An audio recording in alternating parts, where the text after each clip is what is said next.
Just into the newsroom, the LA City Council has voted on changing the city's rent stabilization ordinance. So I'm scrolling on the internet.com and I stumble across a local news story from the end of last year out of the city of Los Angeles that said that the Los Angeles City Council actually passed reforms to their rent stabilization / rent control ordinance that again has caused so many problems for that city. And I think to myself, how could I have possibly missed that story? How could I have possibly missed the Democrats in the Los Angeles City Council actually looking at the problems with rent control and rent stabilization and deciding that they were going to address those problems in a positive way? Because if you guys don't know, if you guys are unaware, the city of Los Angeles has one of the most restrictive rent control / rent stabilization programs in the entire country. It covers about 65% of the apartments in multifamily homes in that particular city. And of course, it caps rent increases at about 3 to 5% depending on inflation adjustments, even though again, on paper, they can go up to 8% if there's an extreme inflationary period. And of course,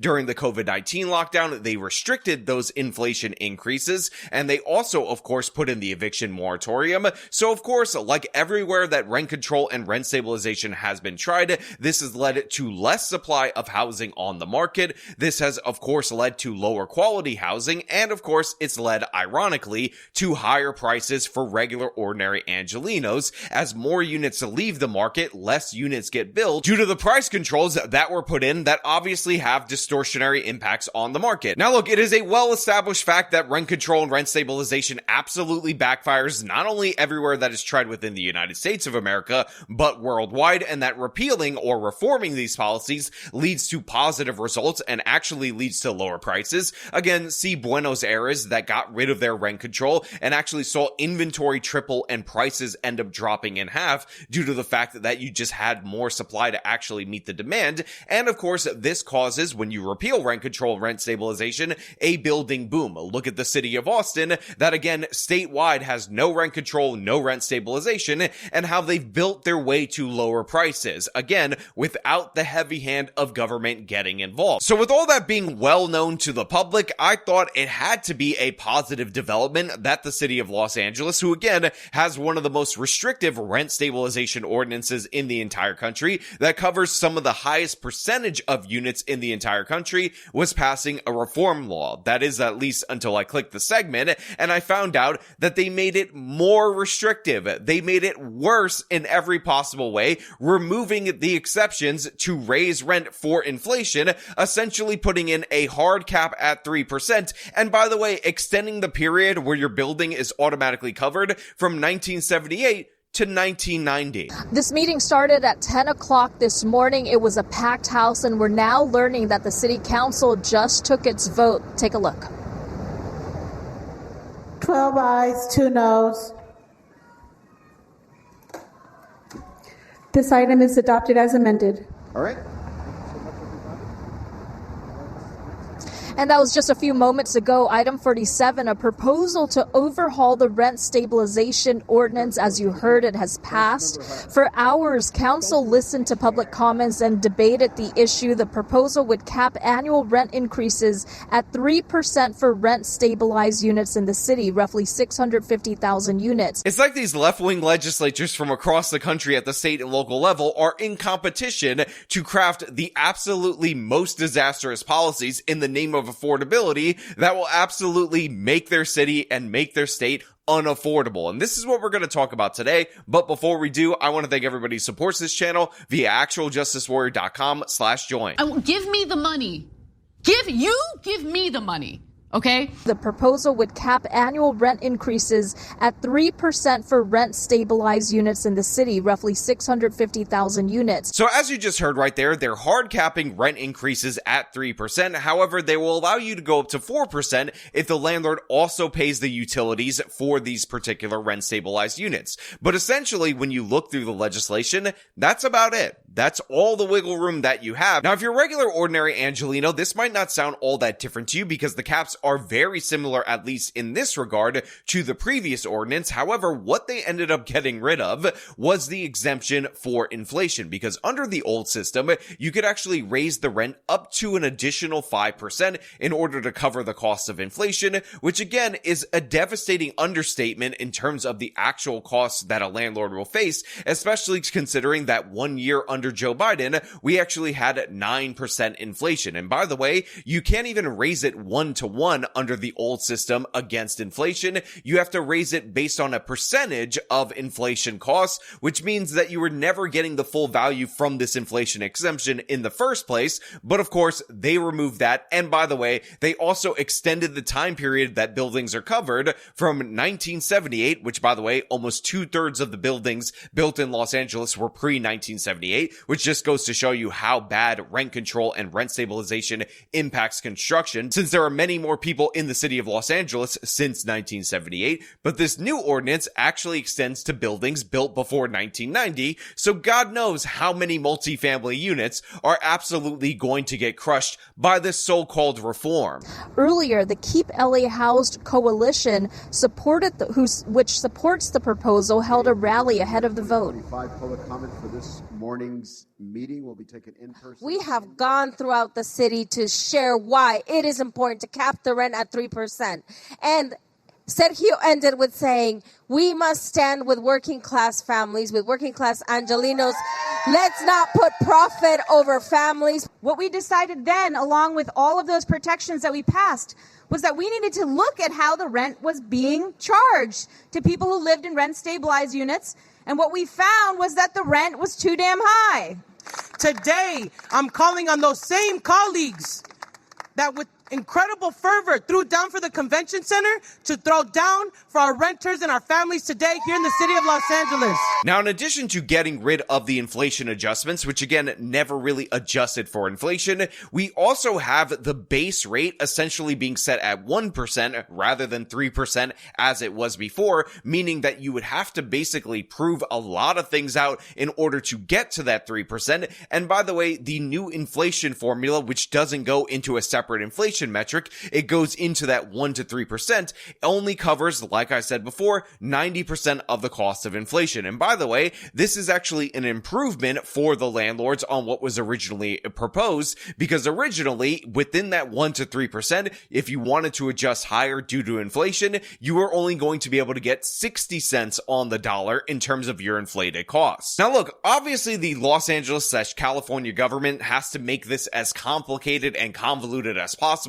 so that way if you're a property owner, you kind of just take the L and go with the 1% increase, so again they can pay off their core constituency. But for those of you who remember me covering Minneapolis versus St. Paul, you guys already should know the absolute devastation that a 3% not adjusted for inflation cap on rent increases can do in terms of your building. And considering Los Angeles, and by the way California statewide, are also promising a building boom at the same time, I think it would be good of us to actually look and compare and contrast Minneapolis and St. Paul, one city that didn't do rent control or rent stabilization, that actually just cleaned up their zoning code and made it easier to build, versus a city that tried to do those zoning reforms, but also coupled in one of the strictest rent control laws in the entire country, which was a hard 3% cap in their stabilization program. It matters that we take action now. This city council member is frustrated that Minneapolis hasn't yet adopted St. Paul's strict rules. I'm going to keep fighting for a 3% cap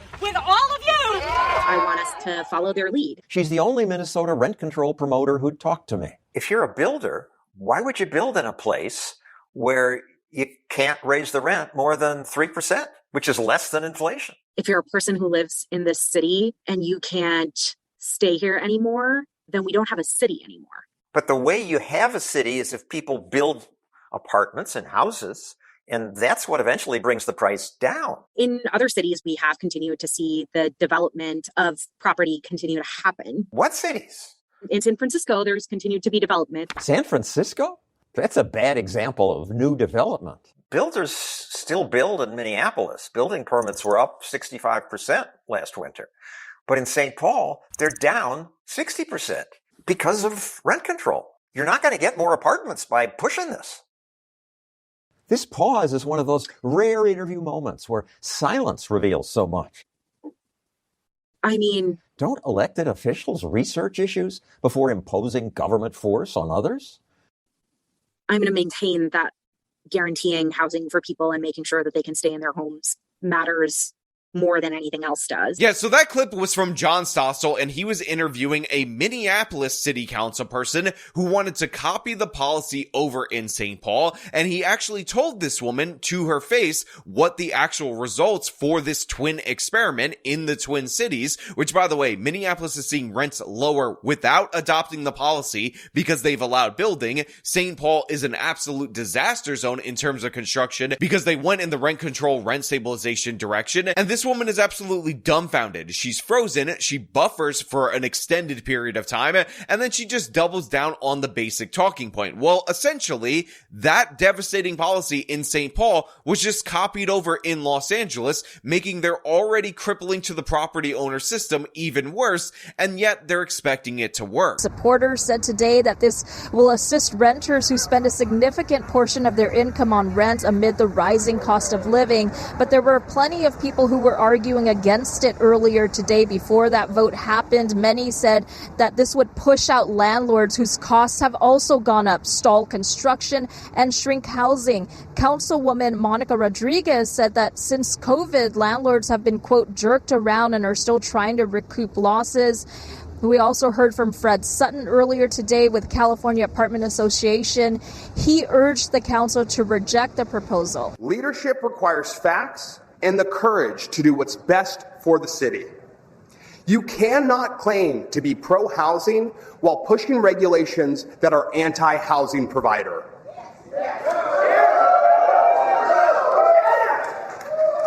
Reject this proposal and reject any magic numbers that will deepen our housing crisis. Look, guys, this is not debatable policy. All rent control and rent stabilization does is make the housing problems worse. Obviously, it deters construction because even if you're in the exempt period, allegedly, from these rent stabilization ordinances, guess what? You could be sucked in later on, like this particular bill ultimately ended up doing. By the way, oftentimes this is coupled with inclusionary zoning that requires certain landlords to build or set aside a certain amount of units for the rent stabilization program, which obviously becomes a money-losing venture as time goes on, even in these new buildings. But in addition to that, you also have people that are lingering in apartments that are either too large because their kids grew up and moved out, or they're staying far longer than they normally would due to the fact that there's no reason for them to change and move because they would never be able to get their rent control or rent stabilized price anywhere else. So that ends up leading to the death of inventory. And one of the things that you will notice in all these major cities that struggle with high rent prices is that inventory rates are absurdly low. Again, you compare and contrast that to Austin, one of the fastest growing metros in the entire country, was number one for 20 years, then slid to number two. And you see when they built in response to COVID restrictions on building, by the way, and materials, they ended up lowering rents to pre-COVID rates. And it's not just the city of Austin. That's one example. We've seen similar things in Nashville, in Dallas, in many areas of Florida, because when you actually allow building, when you allow supply to actually meet demand, guess what? You end up in a situation where the consumer, the renter, gets better quality and cheaper apartments. And again, repeal of rent control has worked everywhere it's been tried. Rent control and rent stabilization have failed everywhere it's been tried. And yet, Los Angeles City Council doubling down on this and then celebrating their victory, even though, again, all they've done was make things significantly worse. And in addition to all of that, I will also point out that any kind of building initiatives that you're going to try to implement while, again, increasing rent stabilization and rent control is not going to work. We saw this in the state of Maine where they upped inclusionary zoning. So this is the chart from Portland, Maine's own housing department. It tracks both inclusionary zoning units and, of course, non-inclusionary zoning units. And as you guys can probably tell just from looking looking at this chart, they increased the requirements as a percentage of inclusionary zoning units in certain buildings from 10% to 25%. The law was passed in 2021, but it kicked in 2022. And since that period of time, in 2022, you had 0 units. In 2023, you had 1 built. And in 2024, you had 0 built yet again. And by the way, you also saw a collapse in the non-inclusionary zoning units during this period because, again, these are typically requirements for larger buildings, but when people realize that a quarter of their inventory is going to be held under market value, that is a cost they can't bear, so they just don't bear it. They just don't build the buildings. This was pushed as a slight increase in the requirement of the units that you had to hold on rent control and rent stabilization, and that supposed slight increase led to the absolute crash of building of those multifamily units in Maine where they tried to implement this. Again, people understand who invest their actual money and have to build, sell, and run these buildings, the absolute death that it is to you to have these rent stabilized and rent controlled units, so they'll avoid them like the plague. So in a situation where you have sky high rents and you should have people begging to build in your area, all you're doing is disincentivizing that further, thus constricting supply further, thus making things significantly worse for Angelenos. But you know what? Those are just my thoughts. I want to know what you guys think down in the comments below. As per usual, if you like this video, show them by leaving a like, subscribe for more content, follow me on my social medias, support me via support links in the description of this video. This has been me talking about the absolute madness out of Los Angeles. Till next time.